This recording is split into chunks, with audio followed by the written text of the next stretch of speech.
are performers, there are albums, and then there are singles. And an aching in my heart, and my pockets full of sand.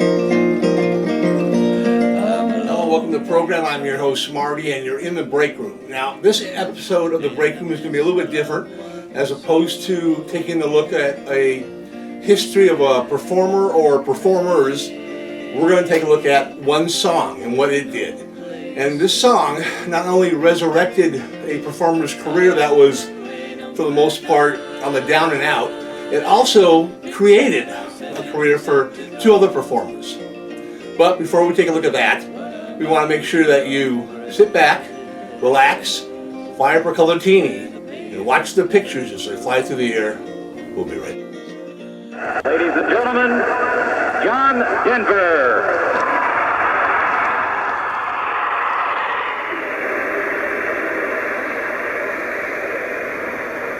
I would like you to meet my two friends, Bill and Patsy Danoff.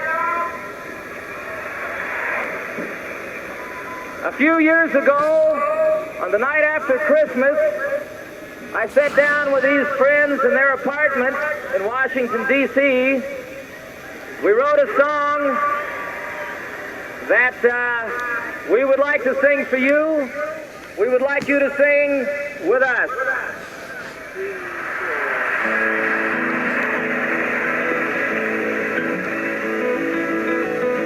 Almost heaven, West Virginia, Blue Ridge Mountains, Shenandoah River.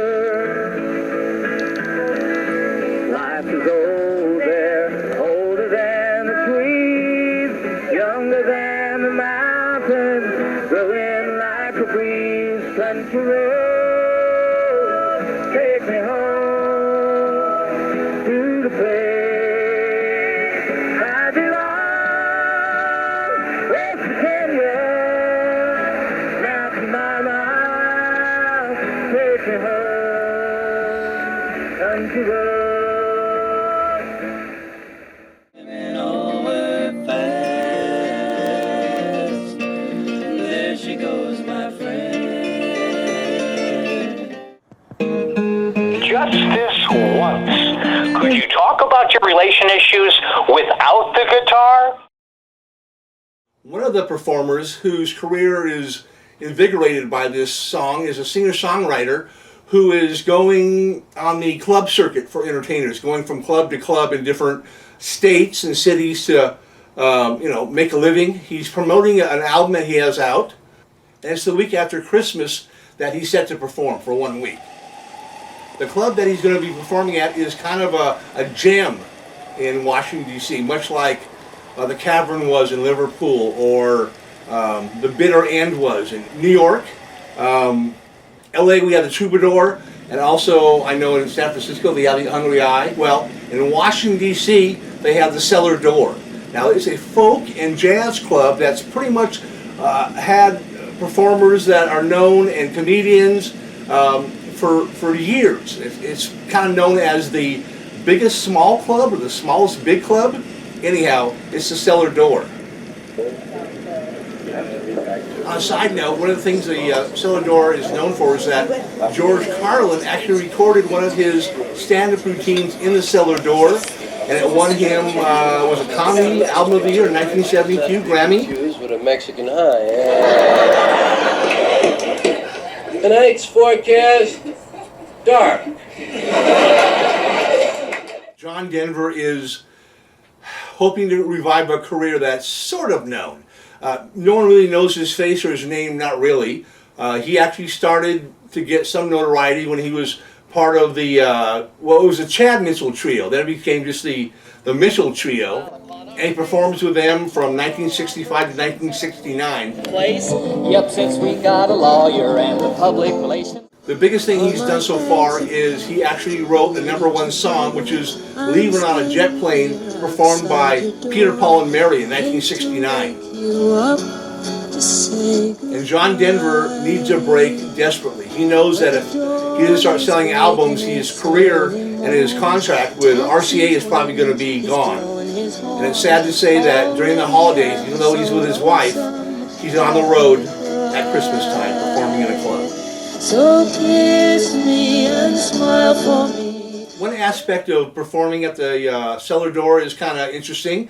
It allows John to get back with an old friend that he met years before when he was with the Mitchell Trio. And this young man is a singer-songwriter.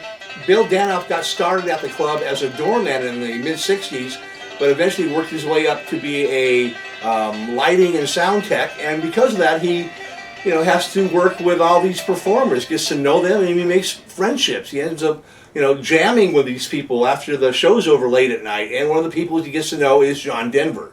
He meets a young lady by the name of Taffy Nivert. Now, Taffy is a local girl, a singer. She sang all her life.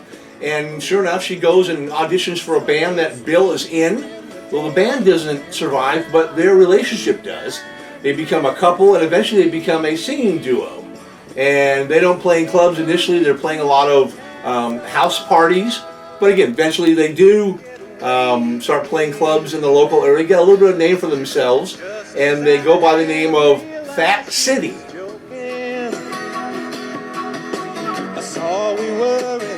John has asked that Bill and Taffy open for him at the cellar door, which they're more than happy to do. During the summer of 1970, John sees Bill and Taffy as they perform at another club in Washington, D.C., and one of the songs they do called Guess You'd Rather Be in Colorado, John loves it and actually records it. And so he does have a relationship with Bill and Taffy.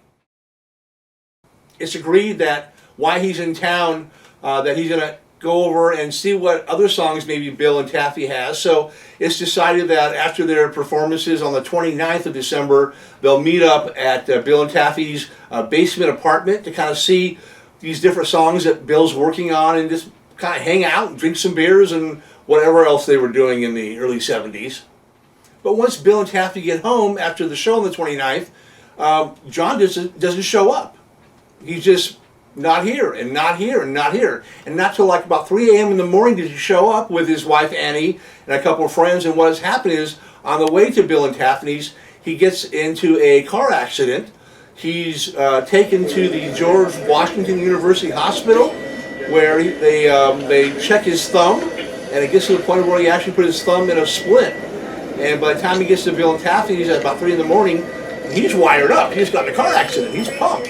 And Bill and Taffy tell him that, let's hear a couple of songs we have. They go through a couple of things, and Taffy tells Bill, well, why don't you show him the Country Roads song? And Bill says, well, it's kind of a country song. John's not really country. He's more folk. And they're hoping that this song they've been working on, it's not finished yet, that they can get it to Johnny Cash, because they think Johnny Cash would do real well with it. Although they don't know Johnny Cash, that's what they're hoping for. And so, reluctantly, Bill says, okay, I'll go ahead and play it. And this song is kind of interesting. This song was created when Bill and Taffy are on a road trip to a family reunion up in Maryland, I believe. And Taffy's driving and Bill's on his guitar playing and stuff. And they're actually driving down. The way it is back there is that, especially in the 70s, you had the big cities, and then right up the big cities you had, roads. I mean, country roads, and that's what they're on. They're driving to this reunion, and Bill kind of starts playing around, and they're on a road called Clopper Road. And so initially the first part of this song was called Clopper Road, Take Me Home. But of course it changes later to Country Roads. And they kind of like the song, and they keep it and kind of mess with it days afterwards, messing with the words and lyrics. But again, they only have maybe a verse and maybe a chorus, but that's all they have. And on this night, on the 29th, well actually it's the morning of the 30th, they played this song for John Denver, and here is Bill and Taffy doing their version of Take Me Home, Country Roads. Almost heaven, West Virginia, Blue Ridge Mountains, Shenandoah River. Life is open, older than the trees, younger than the mountains, blowing like a breeze. Country roads, take me home.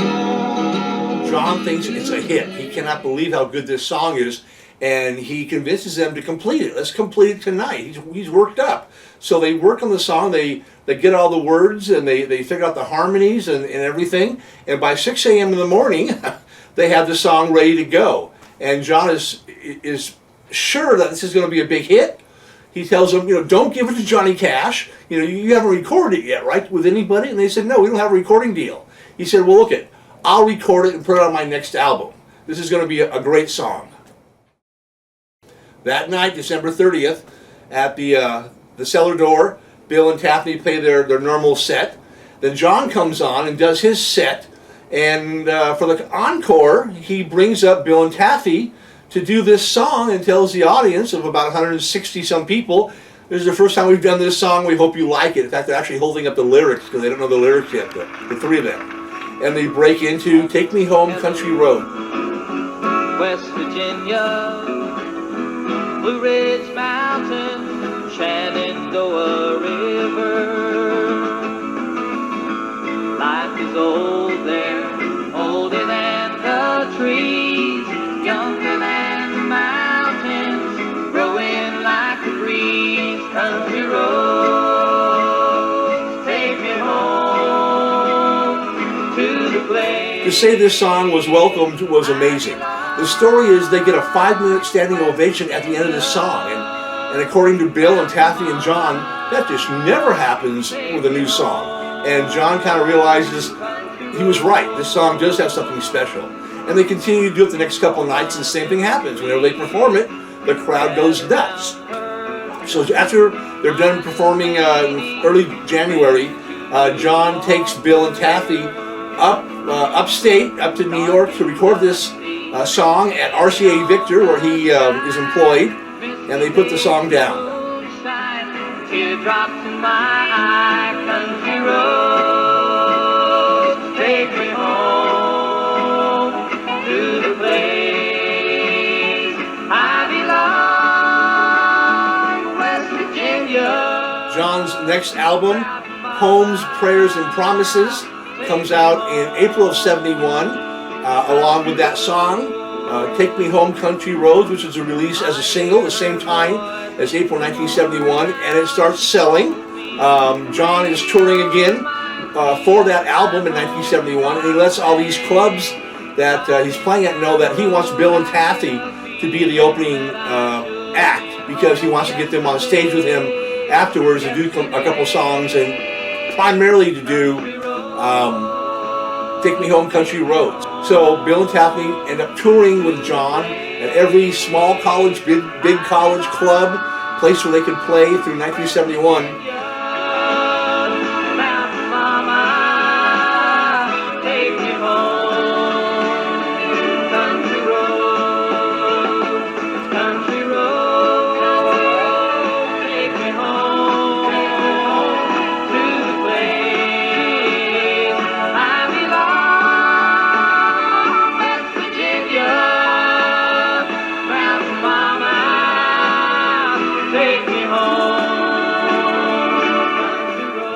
The song eventually climbs to number 2 in August of 1971, and John Denver's career is started. Now, anyone that was around during that time knew that John Denver was everywhere, and this is where it started, was this song. Even though Airplane, Leaving on a Jet Plane was a good song, and being with the Mitchell Trio, but this is the one that puts him over the top. And from that point on, we all know that John became enormous. He was in movies and, of course, TV shows. And then, of course, Bill and Taffy, they become known for doing this song. They and the residuals and the money they get from the rights to this song, they buy a house and pay off their debts and buy a car. So they're also on their way to stardom. John eventually signs Bill and Taffy, who don't go by Fat City anymore. They just go by Bill and Taffy. And he signs them to his record label called, I think it was Star Wind, or Windstar? I don't remember what it was called. But he signs them. And Bill writes another song in 1976, 77. And he thinks it's a good song, but he needs 2 more people to sing with him and Taffy. They bring 2 more people in, and they form the band, as we all know, the Starland Vocal Band. And their song went number 1, which is Afternoon Delight. And in 1977, the Starland Vocal Band with Bill and Taffy and the other two performers win the Grammy for the Best New Artist in 1977. Here they are with Brian Wilson in this photo. I think the other two Wilson brothers also presented the award to him, but aren't in this photo. By 1980, the Starland Vocal Band has kind of been passed up. John Denver's career is again a little bit, non-existent. And sadly to say that Bill and Taffy divorced in 1981. As we all know, John Denver tragically dies in an airplane crash off the coast of California. Now, Bill and Taffy are still alive. In 2014, that song, Take Me Home, Country Road, is chosen as one of the 4 state songs of the state of West Virginia. They played at all the football games for the West Virginia Mountaineers football team before the game. I think if they win, they also play it. Everyone knows this song. It's a huge hit. This story was not that unique back in the 50s, 60s, and 70s. One song could make a career, and or at least get you started. You have to continue doing, the same type of work, but one song can do it, and it just doesn't happen that way too much anymore. You have certain people whose careers start out with one song. I know that Oliver Anthony's song, Richmond North of Richmond, has kind of started him into a career. But there aren't that many clubs and places for entertainers or comedians to kind of learn their craft and maybe pay their dues going through the club circuit and learn how to perform on stage and how to handle an audience and handle the grind of going from city to city performing. Nowadays, most people that make it big are made it instantaneous, like by being on American Idol or something. And not too many of them that won American Idol have continued with a strong career because they have to pay their dues. Anyhow, I want to thank you for watching this edition of The Breakroom, Single Stories. And if you have a song that you want me to cover or a comment about this one, let me know. Please subscribe and like, and we'll see you next time. Hear the mighty